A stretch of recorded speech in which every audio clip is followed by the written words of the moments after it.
to share to you a part of my study way back when I had my master's.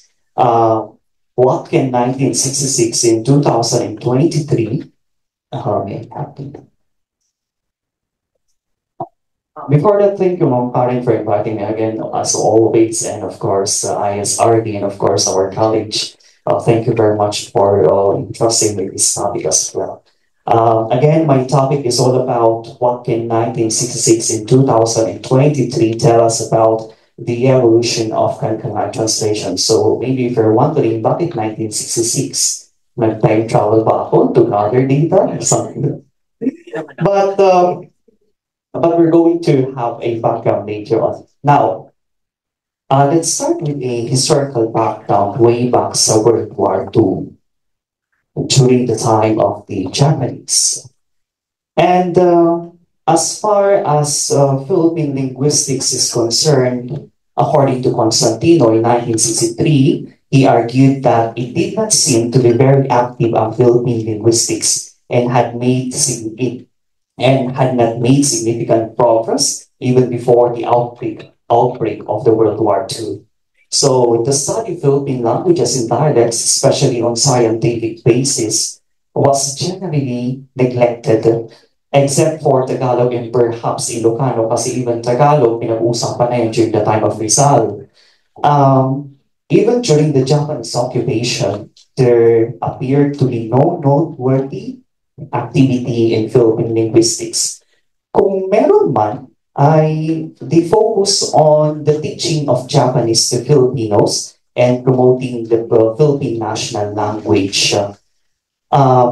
Also, Constantino added that it was only after the World War II, around 1950, that Philippine linguistics underwent a new orientation and it was termed as American institution. So here, this shift aimed to address the questions: what Philippine languages are there, and how many distinct translation or language development projects does the linguistic diversity warrant? So basically, parang kinder pa lang, magsisimula pa lang sila rito. And then, with this, there are two major events happening in the mid-1960s and 1950s. The establishment of the Summer Institute of Linguistics in 1953, and of course, although ngayon napalitan na from Summer Institute of Linguistics, naging SIL Philippines. And the rise of second language teaching among English teachers and educators in the Philippines, leading to the establishment of the Philippine Center Language Study. In 1957 naman na-establish yung center na yan. Now, let's go to the establishment of SIL. So, with the establishment of the Summer Institute of Linguistics, it brought modern descriptive linguistic techniques developed in the United States. So, yun nga, parang ino-orient pa lang tayo ng mga American approach regarding on how we're going to study Philippine linguistics. According to Wolfending in 1963, he noted that the primary goal of SIL was to provide a comprehensive description of each language under study, covering phonology, word morphology, phrase and clause structure, and semantic categories. So there were themes who came here sa Pilipinas from the United States, and their main task also, kasi yung iba nag-aaral ng PhD, pinag-aaralan nila ang Philippine linguistics. So you see, even mga banyaga, pumupunta lang sa Pilipinas para mag-aaral and matutunan yung ibang lingwahe. So there were things, their aim ay gumawa ng dictionary, develop orthographies, and create primers and syllable charts. And additionally, these studies aim to, yung ginagawang studies nila, they aim to provide detailed data on Philippine languages, support education to help integrate speakers into national life, and coordinate translation programs with linguistic members. So here, the members of the institute, particularly the SIL, ay mga missionaries na na-train sila ng linguistics talaga man. Especially in descriptive techniques, studied Philippine languages and dialects. So by 1953, nung naipatupad yung SIL or na-establish yung center ng SIL, merong 39 teams na linguistic research na pumunta here sa Pilipinas, and they conducted different or various studies, and sinabi rin ni Wolfenden na two more teams due to arrive after the 1953. So basically, may 41 teams na pumunta here. And yung pagkakateam nila ay consist of two individuals. It's either husband-wife pair. So mayroong mag-asawa na linguist na pumunta here ng Pilipinas, or either naman two single researchers. It's either male or male, female or female, or male or female.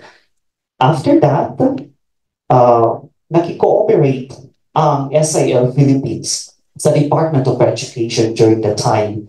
And they want to conduct more research projects on the minor languages here in the Philippines. And with the mandate to produce studies on countries' diverse languages, SIL established several departments because the mother center cannot accommodate all studies, so they decided to make different departments. The first one is linguistic department, the second one is literacy department, and the third one ay the survey department. So for example, if we're going to see here, each department had specific functions beyond its mandate. For instance, the literacy department not only produced vernacular literature during workshops, but also trained individuals from various minor ethnic groups to continue writing afterward. Okay, if we're going to read more the article of Kwok and Bush in 2005, may mga description doon na sinasabi na may pumuntang mga linguist sa Sagada to train Northern Kankanay teachers as well. So, parang nag-pinost ng Sagada, may pumuntang Tagamontok, and so on. So, nag-conduct sila ng workshops there. Yun na ang pinaka-main function ng literacy department. And then, since now, meanwhile, the survey department, ang primary role nila ay to survey the different minority languages across the country. And since 1960 until now, they were able to at least have a survey of 90 Philippine languages here. And currently, meron daw active na 40 languages nationwide. Now, the survey's preliminary activities were noteworthy kasi kung titignan ninyo yung ginawa ng survey department, they were able to, I'm going to reference here Rikush, 1974, and he described how SIL survey teams composed of a researcher familiar with the local dialect and a technician trained in survey methods and recording equipment conducted the work in two stages, and that's the data gathering, collection, and of course, the testing. Now, in the first stage na ginawa ng survey department ay ito, the team visited selected locations within a language area to gather data. And that includes already the formulation of their master list na merong 372 words there. Nag-gather nila yun through note-taking and at the same time tape-recorded text. Now, this data was used to determine dialect subgroupings based on cognate percentages, which then guided where intelligibility testing would occur. So after the data analysis, the researchers were assigned to various remote and urban locations to further investigate languages that lack analysis, literacy analysis, or literature aligned with the SIL missions. That's why, fortunately, if you're going to see the map of the Philippines, merong pumunta here sa Cordillera Administrative Region. And kagandahan, some of the researchers or the research teams were able to survey Kankanay language. That's the reason why yun yung basihan ko bakit meron akong data ng 1966. Okay? Now,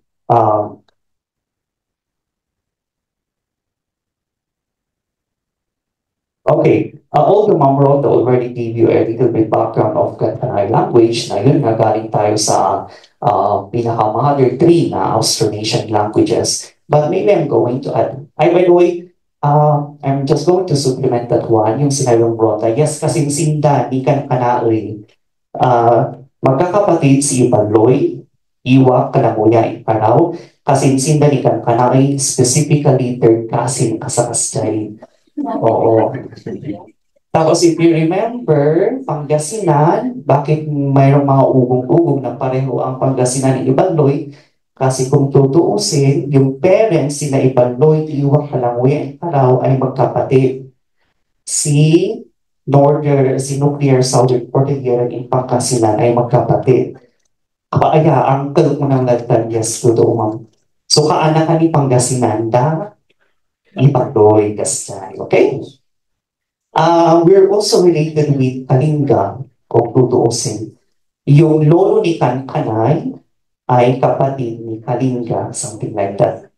So it's really interesting that all the languages in the Philippines for the Cordillera are related. Si here, tingnan nyo yung Northern Kankanay or yung apply, the Kankanay of Sagada into South, parang kaanakan ni Kankanay ng Bengal. But anyways, just analyze that one.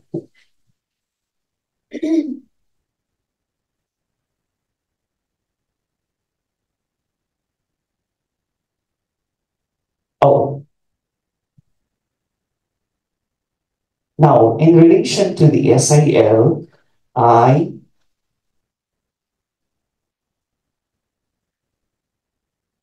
now in relation to SIL, at first I thought na ang Kankanay ay meron lang sa Benguet or Mountain Province. However, based on this survey, we're going to see the map where is Benguet here, where is Mountain Province here. Ano itong dalawa? It's La Union and Ilocos. And if we're going to see, let's enlarge the map. If we're going to see here, magkakatabi sila. And based on the archives that I gathered there sa SIL, lumalabas na lahat ng 4 provinces ay may na-survey ng Kankanay language. Anong implication nito? Hindi lang sa Benguet, hindi lang sa Mountain Province may Kankanay, but even sa malalapit na part ng Ilocos Sur and then La Union.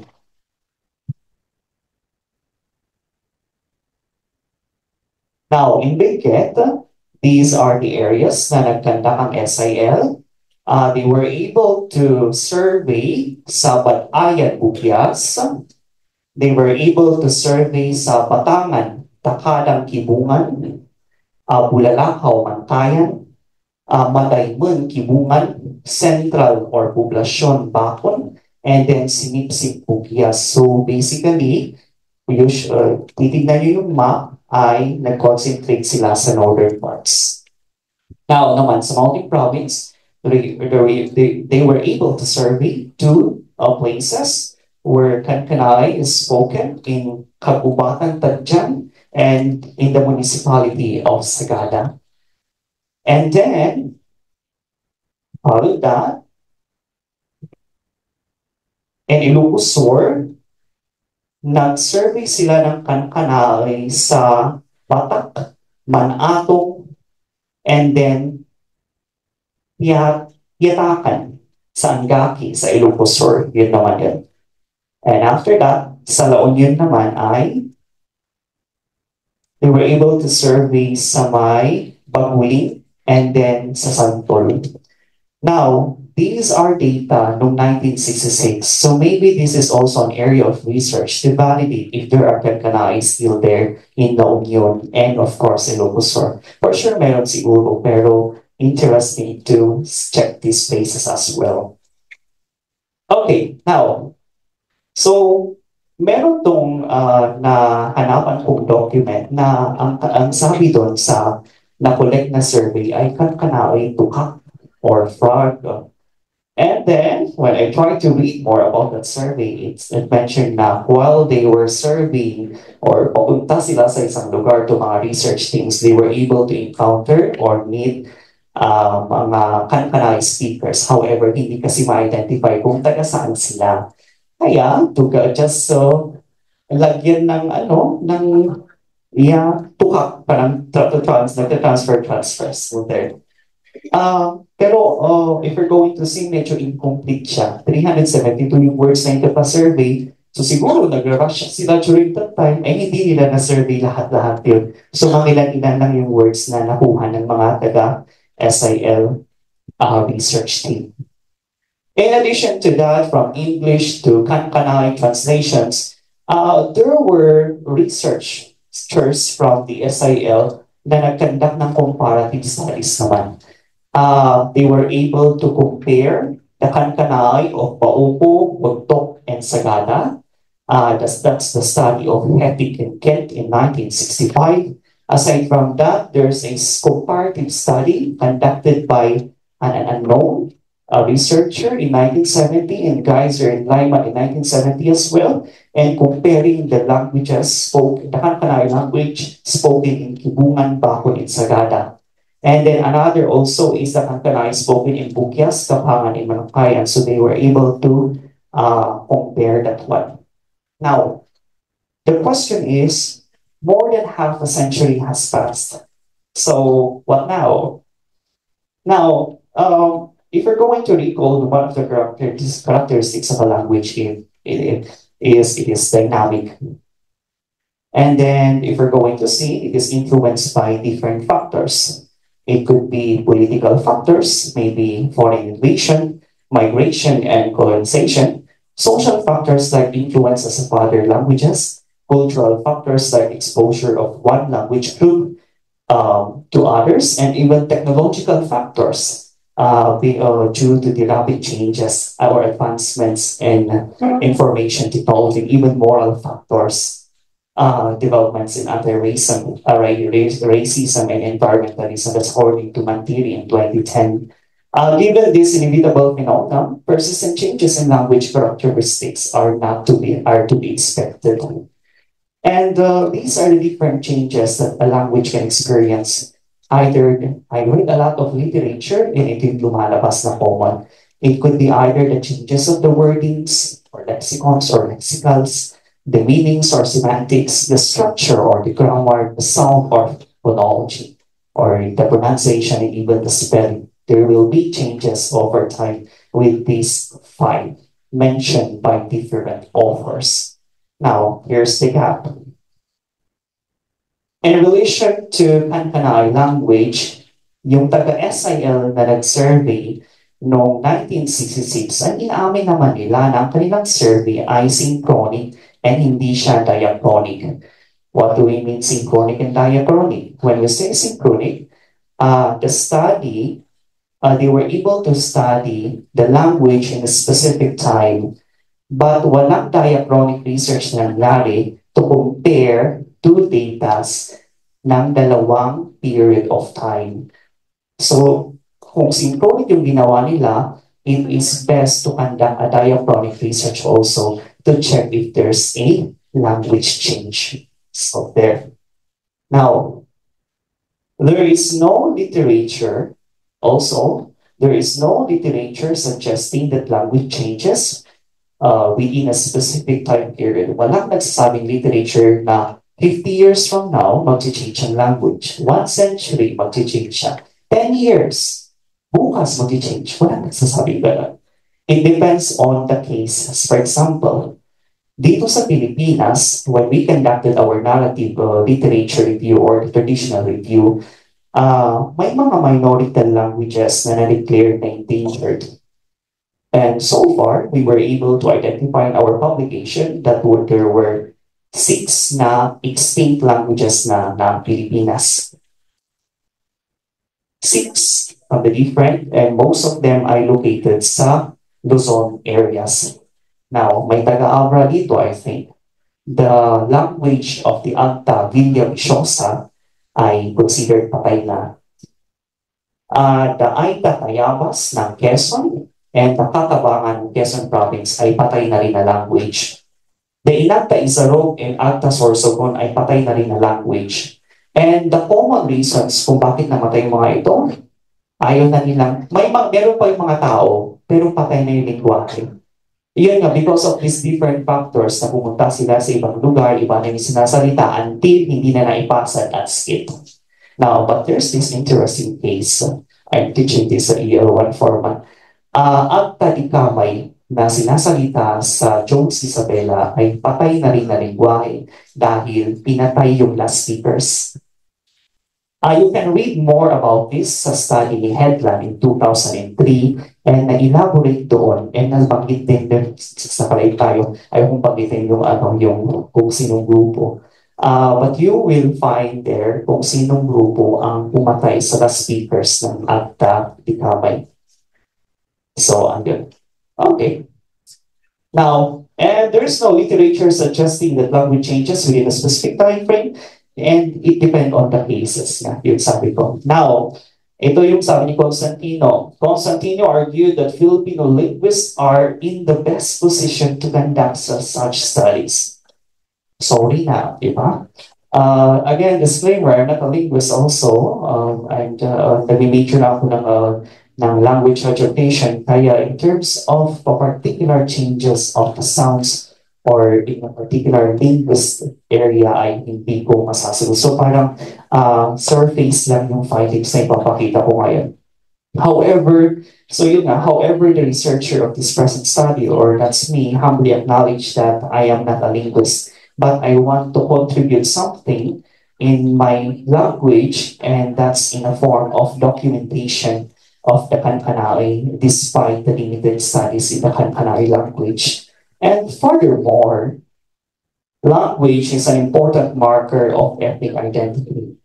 Simula pa lang pinag-usapan natin ang identity. Actually, there's this study of Humidat in 2018. Sabi niya, if you don't speak the language, don't call yourself as that particular linguistic. Oh my gosh. You cannot say that you are Kankanai, you cannot speak the Kankanai. That's according to Humidat, parang sinasabi na. Although, depende na lang, subjective siguro if you want to, interpret it more or not.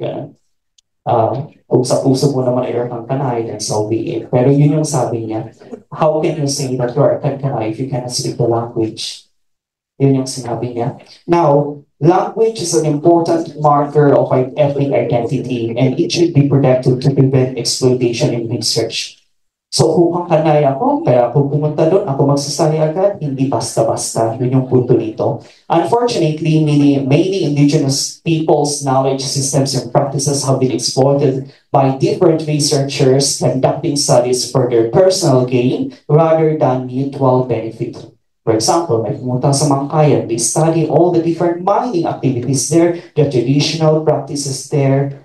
Tapos ang sinabi, para nang i-document natin and we're going to share to you the findings, wala namang bumalik. What do you expect? Magagamit yung community. So there, it so happened that in 2022 and 2023, I underwent the process of the free prior informed consent, or the FPIC.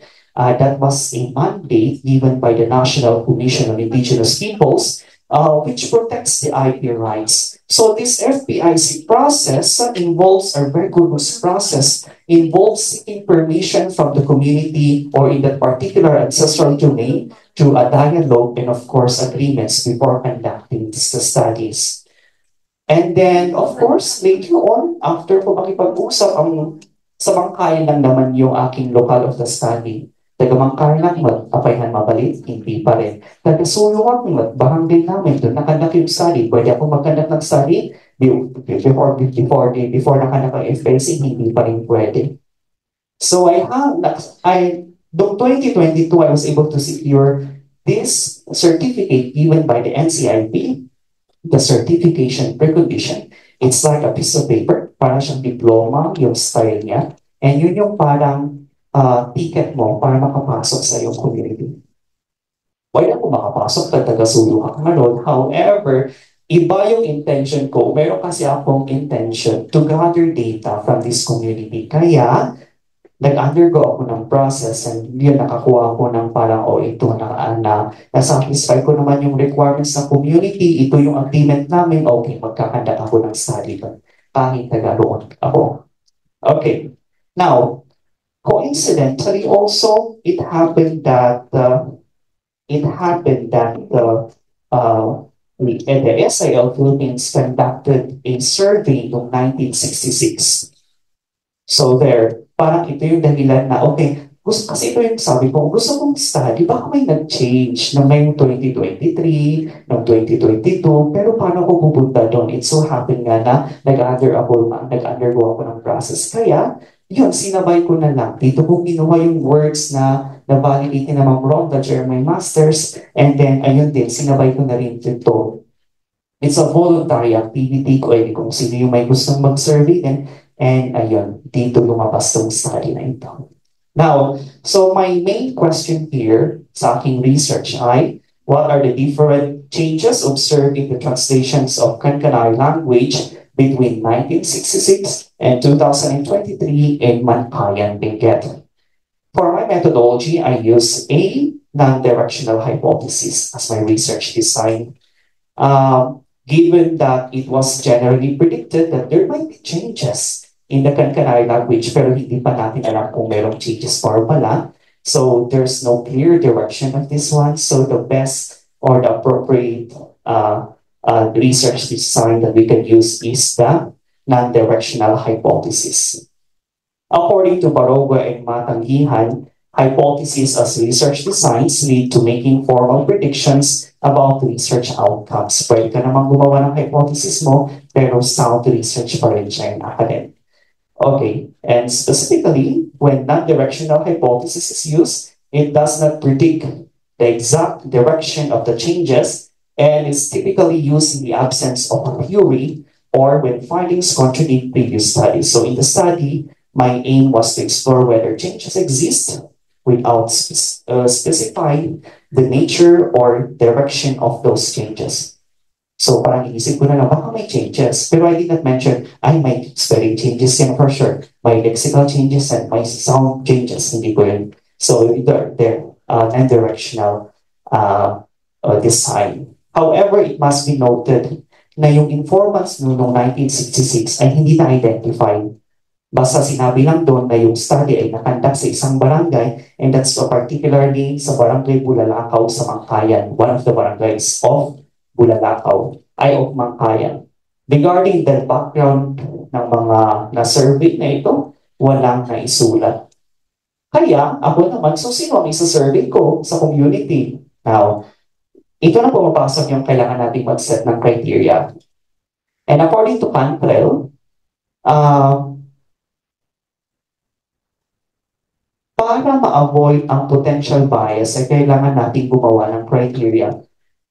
So the criteria targeted individuals who were considered proficient in speaking the Kankanai language with guidance from Azim and Jufrizal and Homitat in 2018 yung study nila. Kasi they were able to conduct similar studies but on our case naman, yung phenomenon of our case. Now, so they recommended na if you want to survey yung talagang proficient sa language, dapat i-consider mo yung age. Ilan lang dapat ang taon? Dapat 50 years old and above daw. Bakit? Kasi considering yung 50 years na yun, at least they are more exposed daw sa community. So yun naman yung explanation. With that being said, I voluntary talaga to. Sino yung kaya kong pala. And I was so fortunate na akala ko isa lang ang pwedeng sumagot na sana, pero may 9 na nag-volunteer. In particular, 8 ay mga senior citizens or mga matatanda piman, and isa yung barangay IPMR namin. So, composed of 9. Ang nature ng key informant survey, that's my method na ginamit. So, key informant, from the word key informant, direct na yun talaga yung itatarget ng participants. And survey, of course, similar to key informant interview, but though the nature is for interview naman yun, sa akin naman ang survey talaga. So, mayroong questionnaire. The nature of key informant survey ay individual na ipapasurvey mo yan sa mga tao, sa mga key informant mo. However, it was the request ng community na pwede bang isa na lang na survey, tapos kami mag-consensus kami. Kasi considering na matanda sila, hindi nila makita, and so on and so forth. And inalaw naman namin. Ang kagandahan siguro ng consensus na key informant survey, at least they will go to agree sa translation ng salitang iyon. Kasi baka kung nagpa-survey ako ng isa-isa sa kanila, tapos ang dami-daming pagkakaiba, ayun pa rin, magkakaroon pa rin ng errors. So at least, now, hindi na-identify na yung respondents noong 1966, now naman, at least isang representation lang ang 2023 na data. So yun yung ginawa ko. It's not my intention na gawing consensus kasi sagot siguro, no, it's not that. It was the request of the community. Considering also na, I'm not sure kung sino taga-province dito, pero yung mga sityo-sityo din kasi, bundok-bundok, hindi sila magkakalapit. So yung time din also na consider yun. So pinag-isa na lang nila. However, during this time, during this time, ay nagtatrabaho pa ako sa ISRD, sa ISRD as Science Research Assistant. So, wala na ako doon sa community. It so happened, I was parang nagsaka na kasi I was informed by my mother na tinatawag daw sila ng IPMR sa kanilang barangay to continue their survey. So, I think that's the beauty of undergoing the process of FDIC kasi it's not because piperahan ka, pero if nalaman ng tao, kasi yun naman kung malalaman ng tao yan, maraming tutulong pa. O, yun din. Kaya yung kagandahan. So, wala mong kalam-alam na nag-meet pala sila doon and then they continue the survey until natapos silang i-translate yung 372 words. So there. So, kasalumay, mama, kasalumay din, merienda, di kanunda. Di ba rin nagluwag ni pinikpikan kung kunawat ni Mama Priman. So there, ayos naman na. So there, just to wrap up, I use an directional hypothesis, 9 informant interviews, and 10 informant survey ang nagamit na method. Now, for the survey questionnaire, the 1966 expanded Philippine word list ay merong 372 words. So, ang ginawa ko, hindi ko inalis. Basta, try yung man na i-survey later or try yung man na i-translate also. Now, here's the catch. I did not show them the translation of 1966. Para may, para hindi sila, okay, bali yan. Ito yung tama ganun. At least, I can compare talaga kung ano yung translation nila. However, nung binigay ko, binalidate na, binawasan na your words from 372 naging 323. Apay. Ibig sabihin, may natanggal na 49 words. Ang sabi nila, tanggalin na lang natin. May mga salita kasi doon sa master list na crocodile, sea. Wala naman yan sa mga kaya. So if we're going to translate that, we're going to depend on other languages, which is baka Ilocano. Bye-bye, crocodile, buhaya. Ito, nakita ko noong 1966, walang translation, basta na ganun lang siya. So there, ang hirap nila i-translate. So ang sabi nila, tanggalin na lang natin. Di ba rin marami pa namang words. So ayun, the final list na na-modify ko ay 323. Now, this is my data analysis. So far, I coding and identify patterns and trends yung ginawa ko. So yun, Excel ako. So far, ito yung limitation ng aking study. Kung anong lumabas dito sa step 1 and step 2, ay yun ang aking i-represent. The data, however, in terms of contextualize the changes, quantify the changes, analyze by time periods, interpret implications, compare with similar studies, hindi ko pa nagagawa. So that's my limitation also. Now, so may I present, ladies and gentlemen, the initial findings of my study. So if we're going to summarize the observed changes in Kankanai translation, out of the 323 words, there are 201 words with unchanged translations. And happy naman ako. So ibig sabihin, hindi nagbabago. So kahit sabihin natin half a century, hindi masyado nagbabago ang isang lingwahe. Yun din siguro ang hypothesis ko. Hintayin natin na 1 century muna? Pero the question is, sino ang magtutuloy nitong study? Okay, these are the retained words. Masyadong marami. Let's focus sa changes. Pero, for example, uncle, bukbukling, ashes, the who, banana, saba or baat, belly is the pills, better leaf, the wood, big, dakdakil bird, fitted, black man, natidong, and so on and so forth. Diba? I'm going to share this one.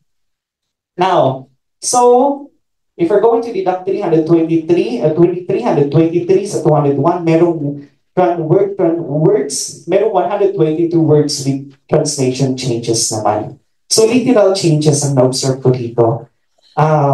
However, yung iba kasi, hindi lang isang translation, nagbigay pa sila ng dalawa, tatlo.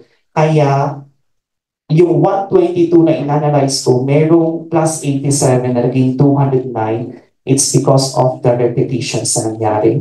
Okay, so if we're going to divide that 120 of the 209, I was able to notice that 117 ay may changes sa consonants, vowels, and punctuation. And then 62 ay may changes sa language use. And then the 30 ay may changes sa meaning. Okay. Now, hatiin pa rin natin yan. Don't be overwhelmed. So 117 na changes in consonants, vowels, and punctuation. 17 ang aking na-observe na may changes sa consonant. Particularly, 7 ay consonant-to-consonant change. May napansin na po addition of consonant, removal of consonant, and duplication of consonant between two syllables. Now, for example, consonant to consonant. Napansin ko na nag-change ang C and K. From the word uptake na small or little, ang kanilang translation noon ay letter C but ngayon ay letter K. Hugapan, yesterday, letter C ang ginagamit nila pero ngayon ay letter K. Meron din yung L and R. Noon, ang translation nila for root ay lamot. Pero ngayon ay ramot. M and N. Masdom, it's night. Masdom, ang sabi nila noon, ngayon ay naging nasdom. Naging M to N. Simpo to simpo also, particularly N to M. Simpo, 10, the translation for number 10 or the number 10, yes. Simpo, 1966, Simpo in 2023. The word to blow, sorry. From the word P, nagiging B siya. So, Simpo, nagiging Simpo. Simpo. Noon din, something dark, to describe a person na dark. Not really a person, sorry. From T to S. So, meeting, kunada, dito 1966. Pero, ngayon, they usually use PC to S. Now, the addition of consonant. Are you familiar with Inable? Inable, in 2023, we're much familiar with Inable. But in 2019, ang translation, ay 1966, ang translation nila ng parang nawi ay Inable. So, ayun, may dagdag ng L. Napansin ko yun. Aping, I know it's not aping. The first, the stress must be in the first syllable. Aping. Ang translation, ang word kasi ng English ay chick. Ang nilagay nila ay aping. Now, pero ngayon ay aping, which is synonymous to the word Tamil. So there. Removal of consonant also, particularly the removal of letter G.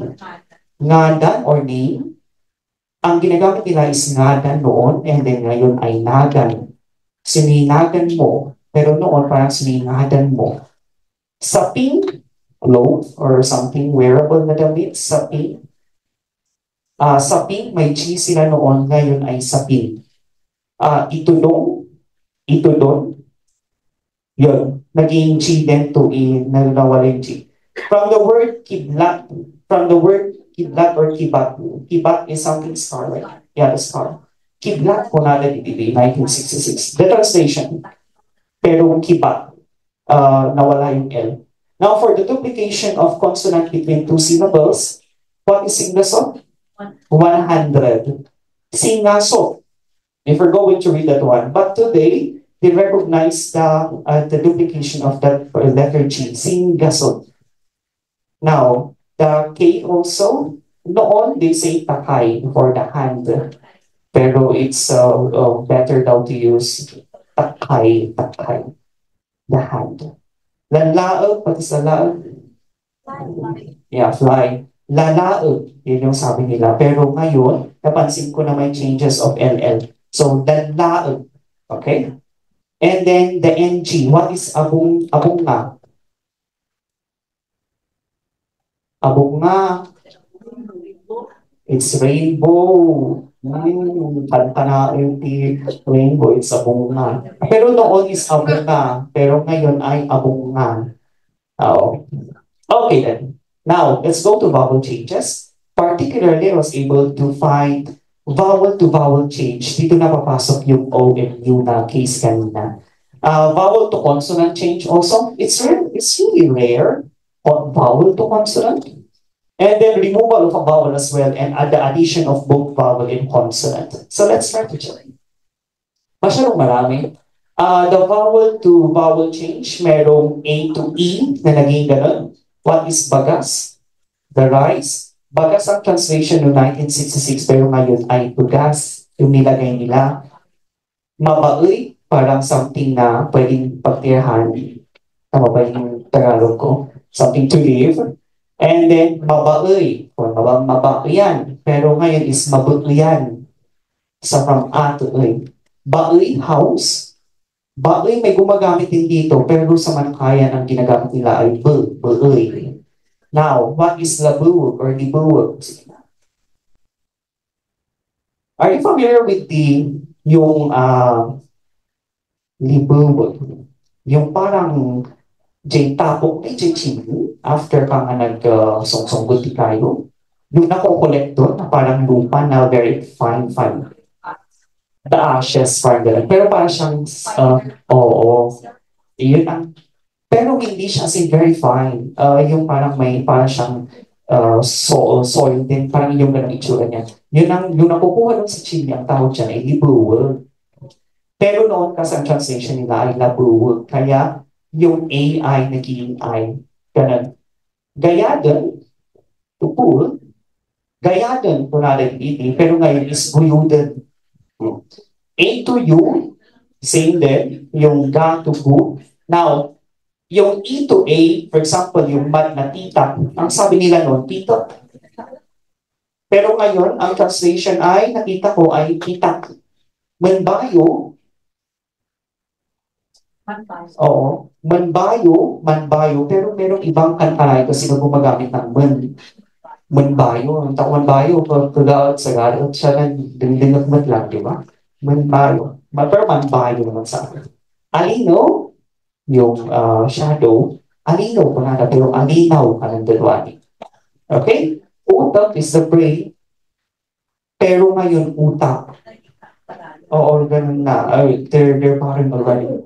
A to I, itakod. Ay, ito yung babae. No, kasi is babae. Babae. And then nagiging yung I nila ay naging I. Ito naman yung case nito. Babies to it. Babies. Insect. So, if we're going to read, kasi kung sa akin na may alam ng yung pronunciation ng parang babies kasi. Pero, parang, it's okay to use na lang I maging bigis. Bigis, at least maawatan ko. Yung kabait na scratch, naging kabait. Yun nga, kabait. Pero naging kabait. Kabait yung lumabas.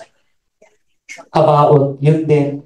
Siguro, pero papareho yung meaning na. Yun din. Yung E to O, naging, for example, the word flower. Sabsabong, punaga, di nakatranslate. Pero the right is, the translation, I'm not going to say the right. Pero the translation in 2023 ay sabsabong. Idwani, you can just say Idwani. Iday, this one. Iday. Tupo. Parang tupo. Pero the parang the translation is tupo. From, oh, mali yung ano dito. But anyways, and mas maraming O to U, napansin ko.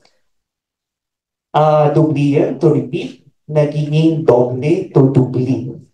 Pero yun nga, we cannot distinguish kasi walang orthography or masyadong ano to, recognize na orthography to explain na dapat U2 or O yun. Pero ganito yung napapansin ko na ngayon ay gumagamit sila ng U kasi alam siguro nila ang orthography ng ibang lugar din or other languages. That could explain also. Nakapag-aral ba yung mga tao doon? Possible also na natutunan nila. Gamitin ang U muna before ang O. Pwedeng ganun siguro. However, it's the limitation of my study.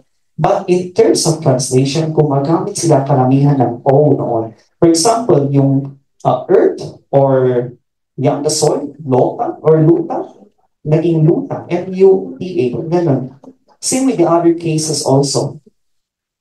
And here, now, if we're going to summarize the vowel changes, it seems that yung possibilities na mag-change yung mga yung vowels from A to E, A to I, A to O, A to U, E to A, E to I, E to O, ay mayroong ng parang may evidence na tayo or nakita natin. Even the I to E, the changing of O to U ay mas marami din. Now, the question is, are we expecting also that there will be changes in the future in terms of E to U, I to A, I to O, and among others, U to A, we do not know yet. Again, so if you really want to prove this one, then we'll conduct more studies also. Okay, let's go to vowel to consonant change. The word tawid or layer. The translation before ay T-A-O. But ngayon ay T-A-W ang nakita kong nilagay. And the removal of a vowel from yung one. Sinoy. Ang nilagay kasi parang it's a contraction of sinoy, something like that. Or yes, oo. Pero ang sabi ay sino. Sino. What or who. Now, the addition of both vowel and consonant, what is wading? What is wadingan?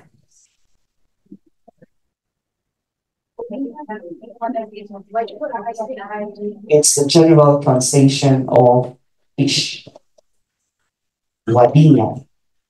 Pero ang nilagay kasi nila noon ay wading. Pero ngayon, ang sabi nila natin, wadingan. So yun, wadingan. So there's an addition of an there. Maybe other will explain na an will pertain to the place or the fish, something like that. Pero hindi. The word wadingan itself is the translation of fish. Anyways, let's go to using punctuations.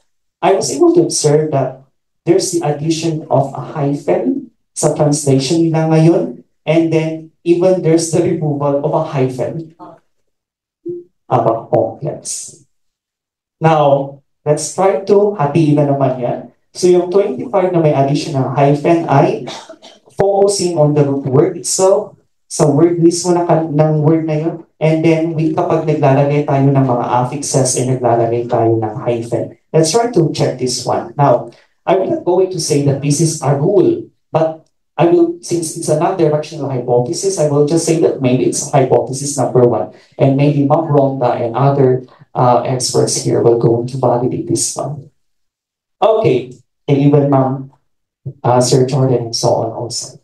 Now, 18 words, and napansin ko to, na parang you add a hyphen in the root word if a syllable ending with a vowel or a vowel itself is followed by another syllable starting with a vowel or vowel itself. For example, napansin ko yung translation nila ngayon na yung the word na pig, basaang, tama naman, basaang, pero naglalagay sila ng hyphen sa saang. Basaang. Even yung word na kaat. How much? Yes. Thank you, ma'am. Naglalagay sila ng A. So, trend kaya, hindi naman trend, pero ganito ba talaga? So, lumalabas, hindi ko lang alam na, baka ganito nga. Kasi, hindi lang isa eh. Kung isa lang sana siguro coincidence. Pero, hindi eh. Tatlo. Maas lang. Tama naman. Maas lang is. Basta yun. And then naging mang as nung. So there, a syllable ending with a vowel or a vowel itself, and then followed by a vowel also, another syllable starting with a vowel, ay naglalagay sila ng hyphen. Even with the word tao, yung ano ng, yes. So there, tao, nilalagyan nila ng E. So bakit kaya ganito yung kanilang translation ngayon? Even yung manpait, what is manpait? Bitter? Yes. Manpait, nilalagyan nila ng A2, naglalagay sila ng hyphen.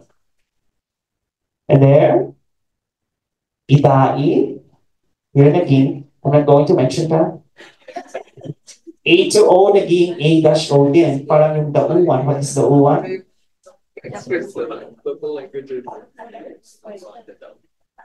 What is the U1? Ma'am Ross, hindi ba yun yung parang kung ito yung chili, there's a space here. The U1, pinaglalagyan nila ng mga palay noon. I'm going to double check that. Baka magwasibaso lang po. Yes. Yes, ma'am. Yes, the U1. Yes. Thank you, ma'am.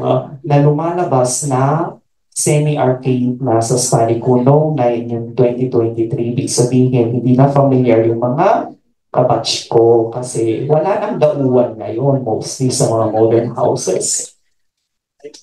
Now, for the word iitaw, dream, iitaw, wala namang mali sa translation pero naglalagay sila ng hyphen also in between I and I. Libuo, loud, libuo, tama naman, pero yun nga, meron ding hyphen, even the hair na buo, naglalagay sila doon ng hyphen.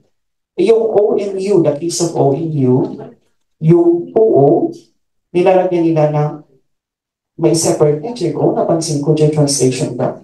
So there. So baka ganun nga ang case. So that's hypothesis number 1.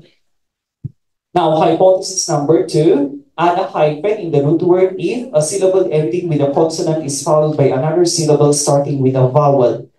For example, the case of, ito yun, yung case ng M and N.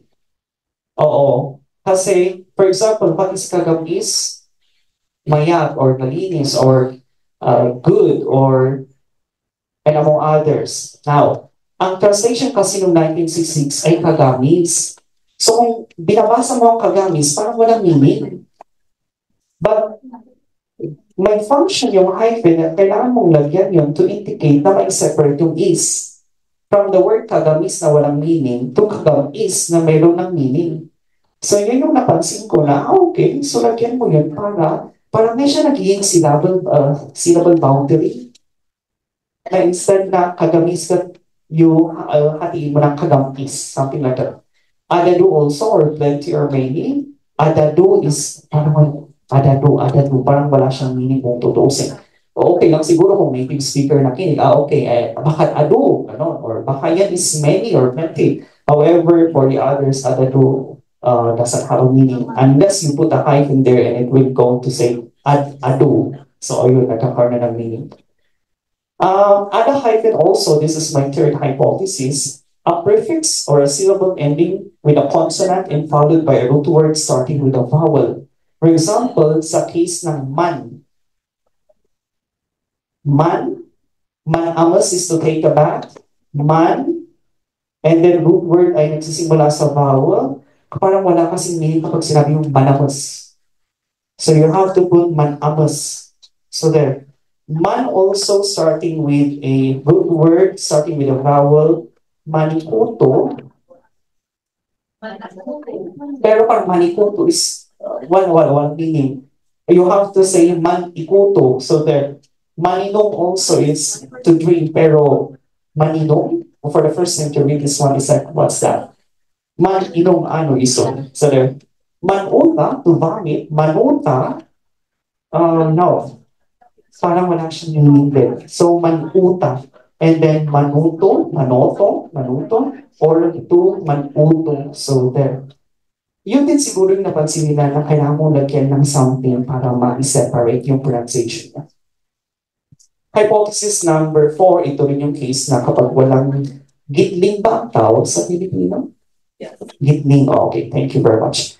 A prefix or a syllable ending with a consonant and followed by a root word starting with a consonant. Okay lang naman siguro, pero something itching na mangatel. Oo, parang hindi kasi pwedeng pag tuminang, ang kapag babasahin mo ay mangatel. Oo, mangatel, which is ito yung translation ng 1966. Pero sabi nila, kabilang sa kulit ba? Basta sinuwi yan, tamangatel, yun yung sabi nila. So, kulit ba? Ay, mas pasensya ko siya.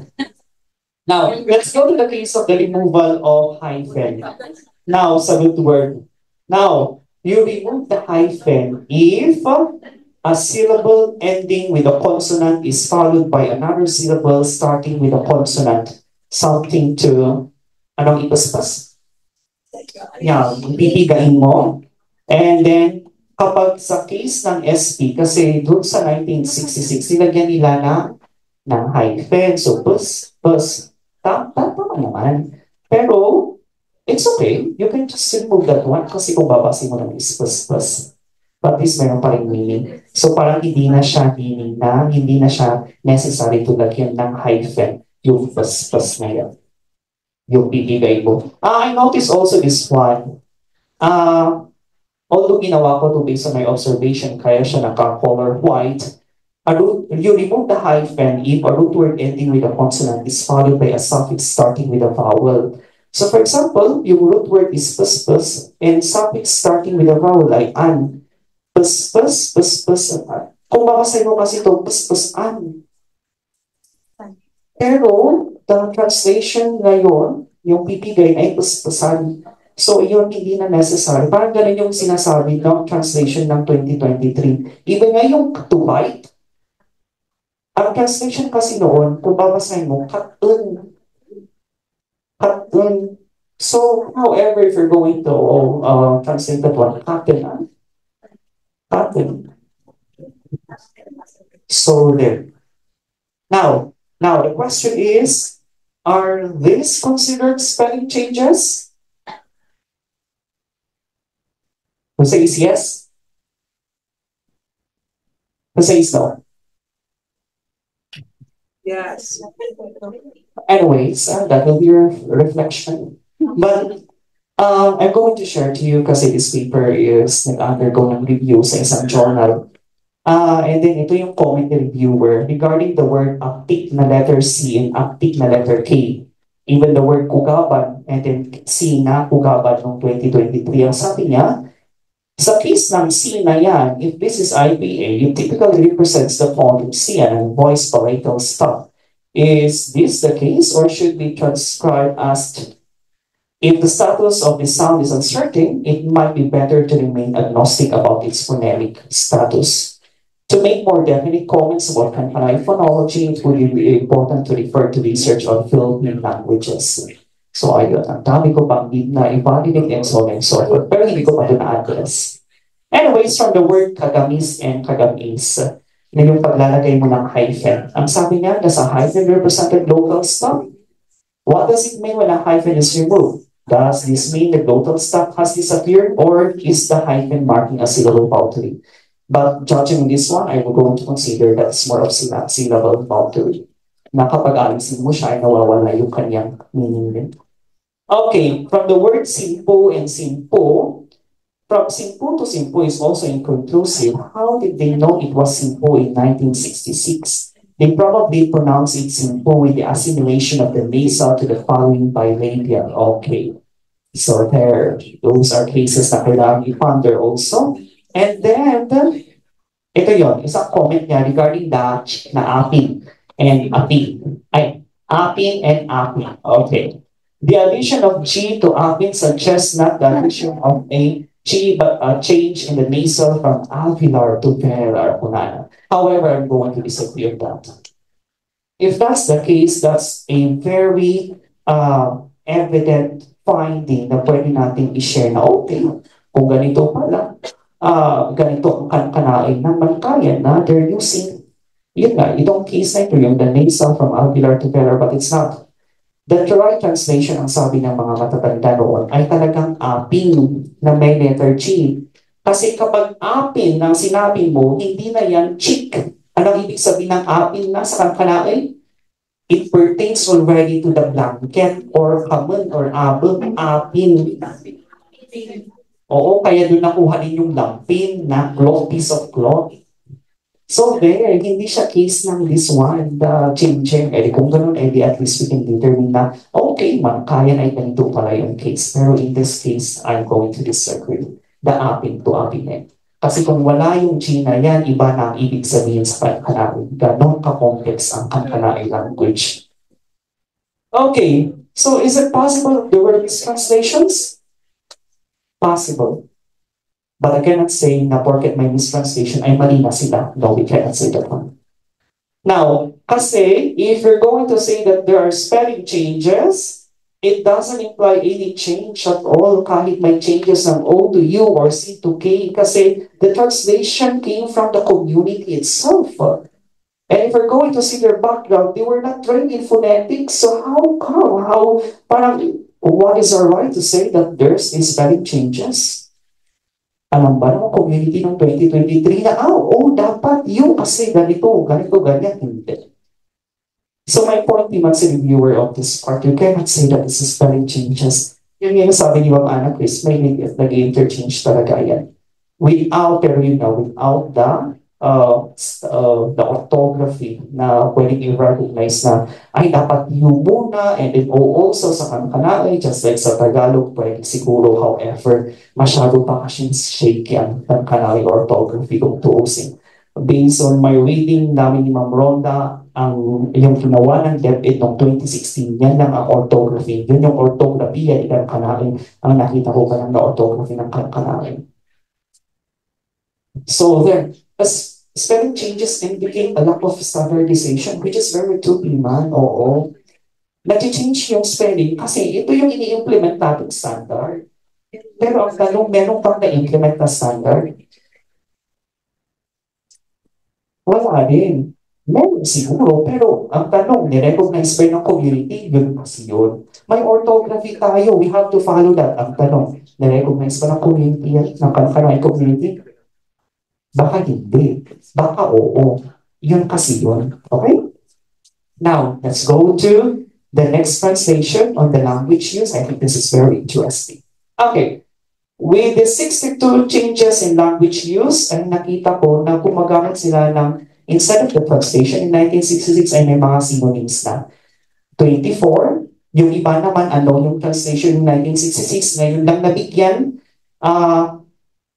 yung merong 9 na nag-borrow sila ng words. So instead of kapantana, ay may mga ibang words na na-borrow.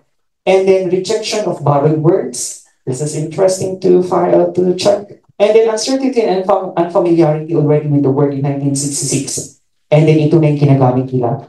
And then sensitivity as well. What are the words na parang ayaw nilang i-translate kasi maybe they consider it as a taboo.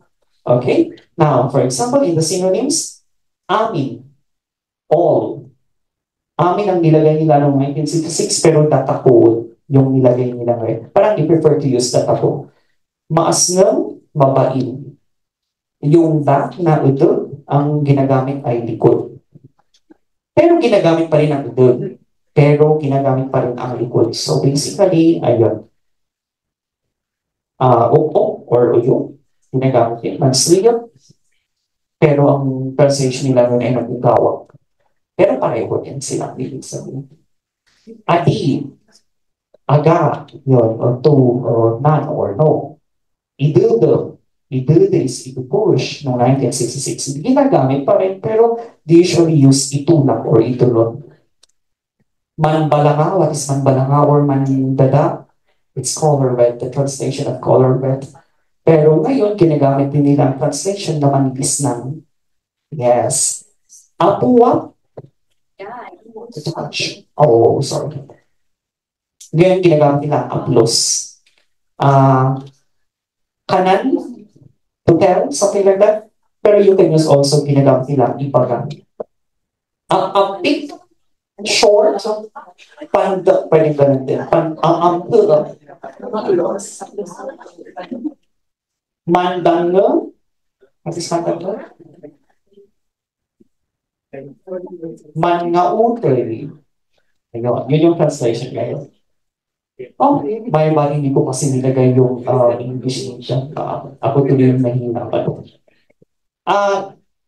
Yung istorya, story, or yeah, story, storya yung nilagay nila or that. Pero nilagay nila na pwede ang apat.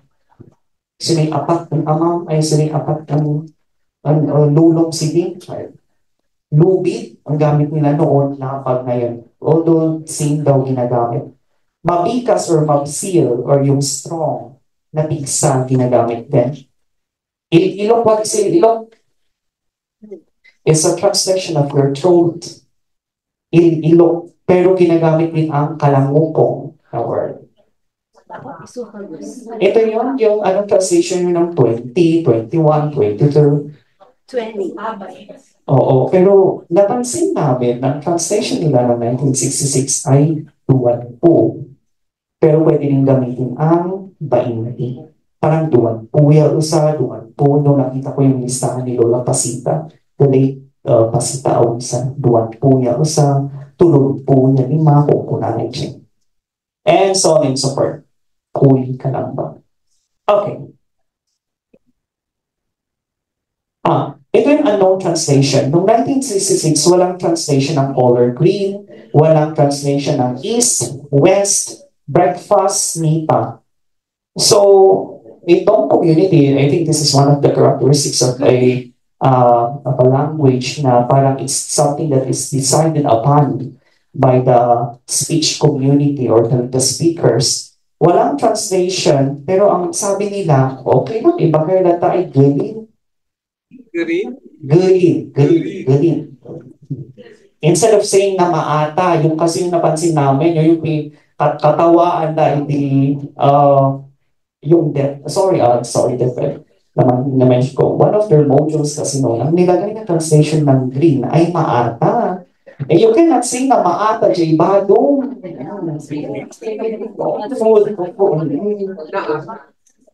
Maata or some more foods kasi.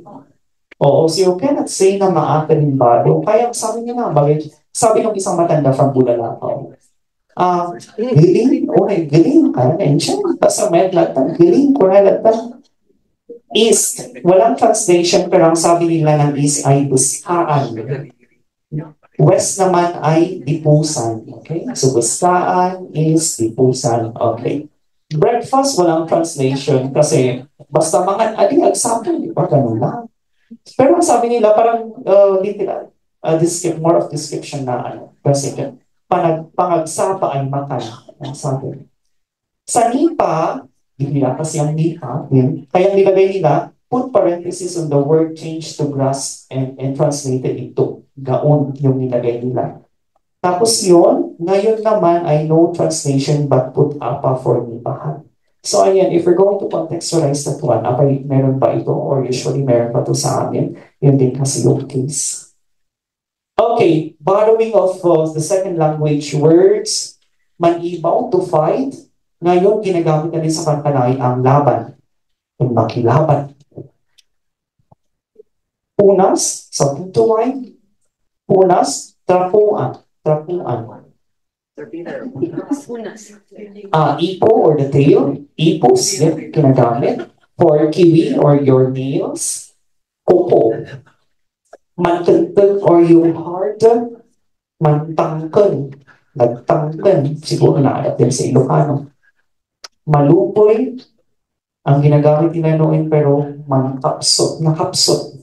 Naghihina.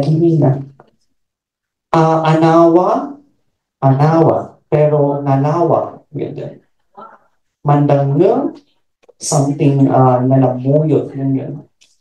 Kaman, if ito yung ginagamit noon, ginagamit din ngayon ang abot or apis, which is synonymous to apin. Kaman, abot, okay, rejection of borrowed words. Noong 1966, ang nilagay nila ay for none ay maid. Pero sabi nila, hantay magkakalain na ita, we will use our own translation, which is maga. Kasi nung mait ko lang talaga, kasama awatin ng taga Norte, taga Makalkalay. Banagor Kikitoy, Jay Kikitoy. Kikitoy sa Kalkalay, yung translation ng 2023. Banagod kapag sa ibang dialect naman. Uncertainty and unfamiliarity, this is in connection of my study as well. Yung to study, ang nilagay kasi nila ay saluon, which is hindi na medyo familiar, kaya adalin lagdating sa manibit, yung manibit din sa yung muya. Something like that siguro. Pero ang translation ngayon ay manuga. Padini, that's a translation or the archaic translation of uksa, which is deer. Mankamid, yun yung ginagamit daw nila noon, pero ngayon, mangan, to eat. Lawi, yung dudot ti kawitan siguro, or any bird, lawi, kunanda, pero dudot ngayon. Kawa, ito yung lumabas na arcade na, hindi na alam ng generation 20 to 50 sa amin. Kawa, ang kawa ay yung fence. Pero ngayon kasi alad ang sabi nila. Tupinaw, medyo hindi rin familiar, pusong. Pusong or pusong? Pusong. Okay, balasig. Balasig. Apo, yung translation. Nasupit, yung parang mic, yung yan nalipit. Nalipit yung translation, pero nasupit, yung bandanan niya. Siguro. Dakulap, yung pamyo. Dakulap ko na dalibili, pero yung palad ko na daw na. Also adapted also. Tinam, yung nakalagay doon, pero o baka talim ka nila ito. Oo. Manmula, ngayon, plant. Padakdakaan, or dangan, yung sindangan. Oo, yung the measurement na using the hand. Sindapan. Sipit. Sipit noon yung thorn. Sipit. Yeah, I'm sorry. Sipit to. Sipit. Ito parang hindi masyadong ginagamit daw. Kaya itik or igayak mo. Yeah, to throw. O ibarsak mo. Sabang 1T, ngayon ang translation. 1T is something considered na parang forested area. Padungay, ang translation nila ng pagong noon. Pero ngayon, pagong kunayulagtan, yan nga, parang let's recognize na pagong lagtan ay yung kapal ng maninginap si Udong. Yan, kasi yan, pag kapag maghahanap ng iba. Dalong silog, dyan silog tibalay, dalam or dyan silog panalagtan. Pag-as, what is pag-as? Waterfall, very good. Pero ang translation ay, ngayon ang binigay ay payukpo. Pagpayukpukan dito, no? Literal. Nalasang, kunana siya yung balo. Balo, sorry. Nalasang, o balo pa. Balo pa lang, walang asawa, no? Ay, nawala ng asawa. Oo. Pero doon ginagamit lang nalasang ko na. Oh, well, I'm speaking based on the translation. I'm not the expert. Okay? I'm just grateful na of sharing these findings. Now, ito yung sensitivity na sinasabi ko. Napansin ko na nung time ng 1960s ay parang ayaw nilang i-translate ang mga ng mga words regarding reproductive systems. Kasi, nung ipapansin ninyo, try to search niya sa ng Kalkalay. Karamihan ng Kalkalay, close out down yung mga word na anus, vagina, penis. So, ayun siguro, they're very sensitive of mentioning unless kung ang nagtanong ay matanda or something like that. So, they're not crossed out. Pero these are the different translation of those, but I'm not going to mention. Okay? Basahan niyo that. Okay, now, the question is, are these considered lexical changes? It's actually yes and no as well. Kung synonyms ang ginagamit nila, ay may pagang lexical change. No, it's not there. Porket ganito yung word nila, ganito, may changes pa rin. Ayan din. Okay, last one. Changes in meaning. Ito, very interesting also. Changes in meaning, napansin ko na yung translation nila noong 1966 ay more of general, but ngayon they were able to specify the translation of that word. Or if not naman, yung translation nila noong 1966 ay iba sa translation nila noong 2023. Now, for example, these are the different English words. Breast. Ang nilagay nila kasing translation noong 1966 ay puzzle. Pero ang sabi nila, it pertains to the chest. No breast, parang natakot suso, parang lantan. Di ba? Now, belly, buwang ang nilagay. Pero sabi nila, stomach ang buwang. So, ang translation na nilagay ay ugus. Buttocks. Kimot ang sabi nila sa bahaya di ikuhan na rin. Specifically pertaining to the anus. So if you're just pertaining to this one, you will call that lipat. Mhm. Now, intestine, this is very interesting. I'm not sure if you're familiar with it also. Their translation is ugus, which is, it's not. Sabi nila, ugus is generally pertains to the whole digestive system. So if we're going to translate intestines, now, ito na nalaman ko. If you're pertaining to the small intestine, you call that kinopis. If you're pertaining to the large intestine, you call that ilis-in. The stomach itself, ang tawag dyan ay buwang. Okay. Kinonfirm ko ni Lola pag sinabi mo, ay, sayang, ilis-in, kinopis. Okay, sige, Lord. Mas hindi ako makapaniwala. May ganitong word. Na-differentiate pa yung small and the large intestine. So, very good. Okay, ang kit kasi, sikyad ang nilagay nila. Pero ang sikyad, sabi, when someone kicks while you are sleeping, so okay, sinikyada na, when, nakuha niyo yung context, sinikyada. So, it's in general, yung translate, ay yung general na tinutukoy mong sinima, and we just put that. Now, why? Ito yung very interesting sa color. Ang why, ang nilagay kasi ay pukaw. Tama naman. Pero, ang translation, ang pukaw ay yung white na jars. Yan, mga porcelain jars. Those are pukaw. Pero, ang translation talaga ng white ay mankilat. There was also a mentioning of white na mapusa. Pero, mas magaling pa sila tinanong. Sabi nila, hindi. Kung mapulsak, it's not a general term for white. Ang mapulsak ay to describe a person that is white or fair. So, parang si Ma'am Jackie, mapulsak, di ba? So, mankilat ba tayo in general? Mankilat, maybe that one. Pero if pertain to the person, magpapalit yung translation, magiging mapulsak. But if you're pertaining to the white jar, ang translation niya ay pukaw. Okay. Now, the word na yung nakikita sa, soil, bigis, kung nanagamit. Pero, generally pertains to insect ang bigis. So, kung worm yan, the earthworm, parang ganda. So, there. Now, ito yung other meaning. Ito yung sinasabi na ang ashes kasi nilagay na English word in the translation ay dubuwag. But that pertains to the soil found collected in a chimney. So, ashes, dapo.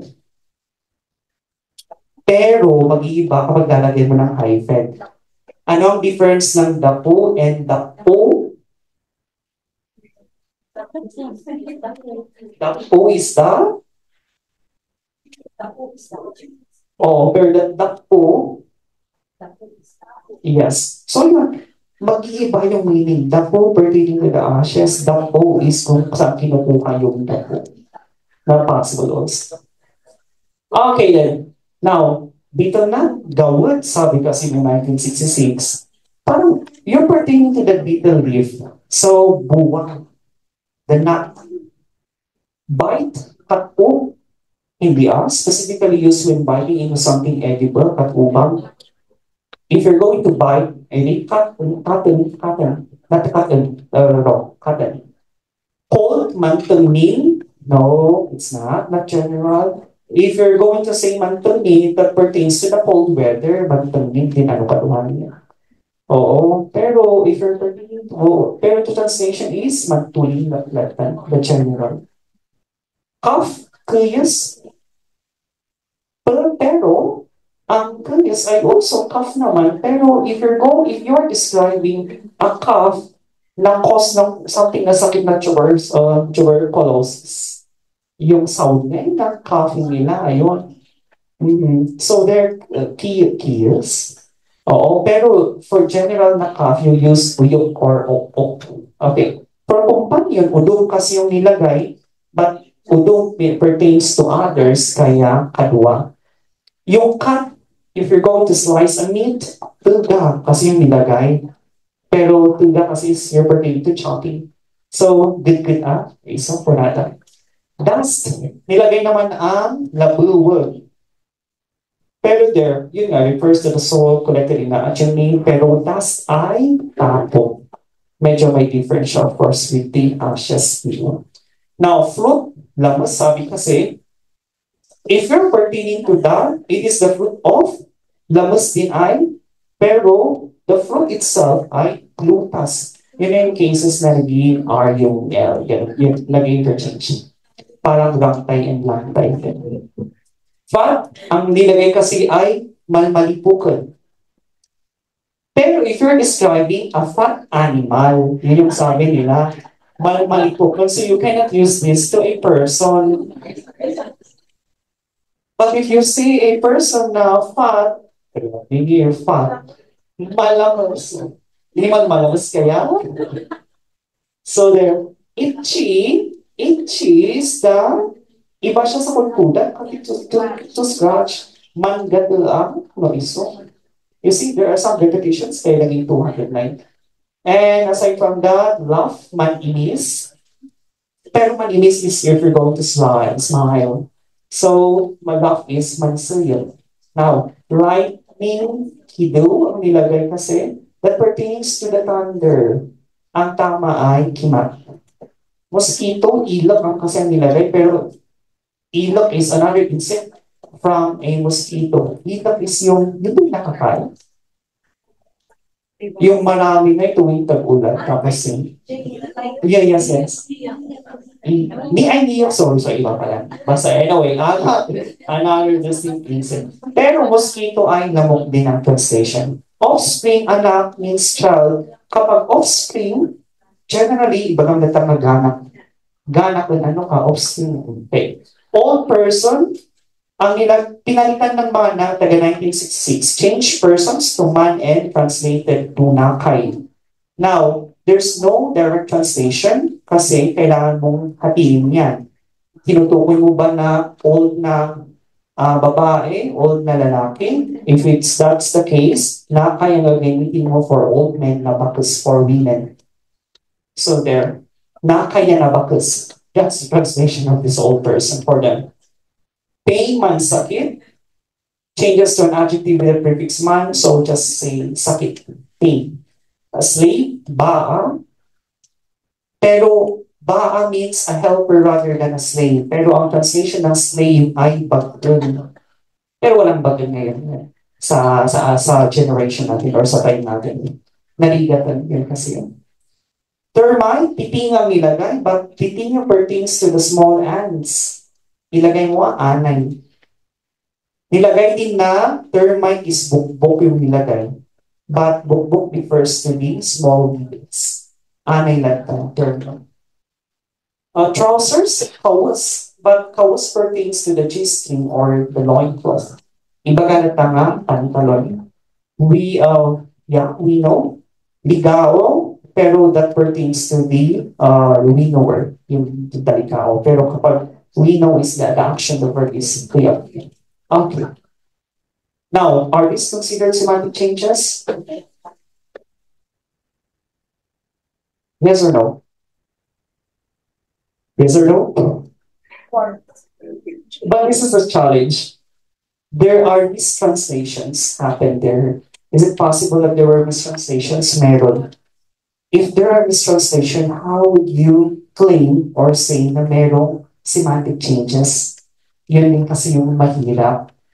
I don't know, non-directional hypothesis versus main hypothesis. But according to the reviewer, ang sabi niya, if there were mistranslations in 1966, there's no basis for claiming that there has been semantic change, which is my punto 139.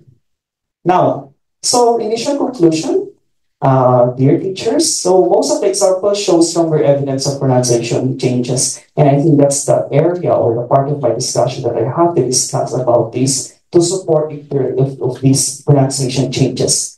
However, this is also my initial hypothesis or conclusion. If mistranslations occurred in 1966, the observed differences between 1966 and 2023 may not accurately reflect genuine language change. Since no direct mention of mistranslations was made before the survey and validation, but reactions suggest there may be more to it. Hindi nila sinabing mali yan, pero sinabi na parang may better pa kasi. However, the question of answering my changes of the language, we cannot tell that pa.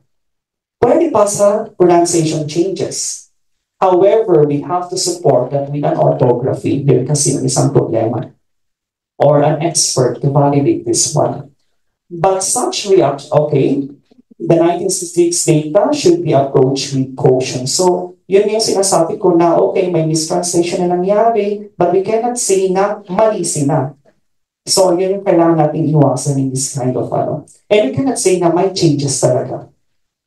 So far, yun yung sinasabi ko na siguro itong part. So, within a century, after a century or half a century, pwede siguro magbago ang pronunciation changes, but lack of evidence that after half a century, pwede magbago in terms of the meaning, and then the spelling, and even yung mga grammar rules and so on and so forth. So there, thank you very much, and I hope you enjoyed the presentation.